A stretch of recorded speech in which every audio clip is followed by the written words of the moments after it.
আসসালামু আলাইকুম আপু, তুমি কেমন আছো? ওয়ালাইকুম সালাম। আসসালামু আলাইকুম। আপু, তোমার বাড়ি কোথায়, তোমার নাম কি এবং তুমি কেমন আছো দর্শক বিন্দুদেরকে একটু জানাও। আমার বাড়ি যশোর। আমার নাম রত্না। আর তোমার পরিবারে কে কে আছে? আমার পরিবার আছে আমার মা, আমার ছোট ভাই। বাবা নেই? না। তোমার বয়স কত? আমার বয়স 24। আগে কি বিয়ে শাদী হয়েছিল? হ্যাঁ, আগে বিয়ে হয়েছিল, কিন্তু ওখানে 1 বছর ছিলাম। হ্যাঁ। তো হাজবেন্ড নেশা করতো, মেয়ের প্রতি তার একটা আসক্ত ছিল, এর জন্য তাকে ছেড়ে দিচ্ছি। তুমি ছেড়ে দিয়েছো? হ্যাঁ। তাহলে একটু জোরে বলো, তুমি ছেড়ে দিয়েছো? হ্যাঁ, আমি ছেড়ে দিচ্ছি। ও আচ্ছা, মানে স্বামীর সাথে আসলে তোমার ওইরকম ভাবে মানে সংসার করা মানে তোমার কাছে মানে অন্যরকম একটা বিষয় মনে হয়েছিল যে নেশা করে, হ্যাঁ, তাকে নিয়ে হয়তো 1 বছর তুমি ধরে ছিলে। হ্যাঁ, চেষ্টা করেছিলাম যে ভালো কথা আসে কিনা, কিন্তু তার ভিতরে কোনো পরিবর্তন দেখি না। আচ্ছা। যে কারণে তাকে ফ্যামিলির মাধ্যম থেকেই ডিভোর্স করা হয়েছে। এখন তোমার পরিবারের মানে পরিবারটা চালায় কে, মানে সংসার চালায় কে? সংসার আমার বাবা যে ইগুলা করে রেখে গেছিল, যে ব্যবসা করে রেখে গেছিল, সেগুলা দিয়ে আপাতত চলছে। কিছু টাকা জমানো আছে, ওই টাকা দিয়ে কিছু হয়তো চলতেছে আর কি। তোমার মা তুমি কিছু করো বা তোমার মা কিছু করে এরকম? না, আমি এখন কিছু করি না, তবে করবো সেই চেষ্টা করার জন্য। তাহলে আমাদের ক্যামেরার সামনে মানে আসার মূল উদ্দেশ্য কি? বিয়ে শাদী বা চাকরি বাকরি তেমন কিছু না, সাহায্য সহযোগিতা? এখন দেখেন, ডিভোর্সি মেয়ের কিন্তু অনেকটাই সমস্যা হয়। সে তার বাইরে বেরোতে সমস্যা, ঘরে থাকলেও সমস্যা।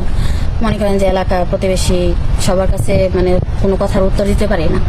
আচ্ছা। তো এখন আমি একটা মেয়ে মানুষ, আমার তো রাস্তাঘাটে চলতে হয়। হ্যাঁ। কিন্তু আমার পাশে তো ছায়া দেওয়ার মতন কেউ নেই। যদি বাপ বা বড় ভাই থাকতো, তারা আমার পাশে থাকতো। এখন আমি চাচ্ছি যে মনের মতো যদি একজন মানুষ পাই যে আমাকে ছায়া হয়ে আমার পাশে থাকবে, যদি এরকম কেউ হয়, সেজন্য আমার এখানে আসা। আচ্ছা। তাহলে তাকে বিয়ে করব। এখন মনের মতো পেতে হলে মানে কেমন বয়সের? হয়তো ইয়ং, স্মার্ট, সৌন্দর্য? এখন বয়স যেমনই হোক, বয়স দেখে কিন্তু কারোর যোগ্যতা যাচাই করা যায় না। আমার কথা হলো একটা, যে বয়স যেমনই হোক তাতে আমার কোনো প্রবলেম নেই। মোট কথা যে আমি ছাড়া তার লাইফে আর কেউ থাকতে পারবে না। মানে বুঝতে পারছি, তুমি ছাড়া লাইফে কেউ থাকতে পারে যাতে তোমাকে কেয়ার করে, ভালোবাসে, ঠিক আছে? তুমি তোমার ছোটখাটো আশা স্বপ্ন সবকিছু পূরণ করার চেষ্টা করে।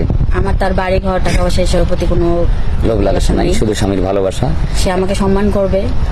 আচ্ছা। স্ত্রী হিসেবে যে যোগ্য সম্মানটা দেওয়া দরকার সে দিবে, আমি তার জন্য সবকিছু করার চেষ্টা করব। থ্যাংক ইউ, খুব ভালো কথা, খুব ভালো লাগলো। এখন তুমি কেমন ফ্যামিলি চাচ্ছ? যৌথ ফ্যামিলি না সিঙ্গেল ফ্যামিলি?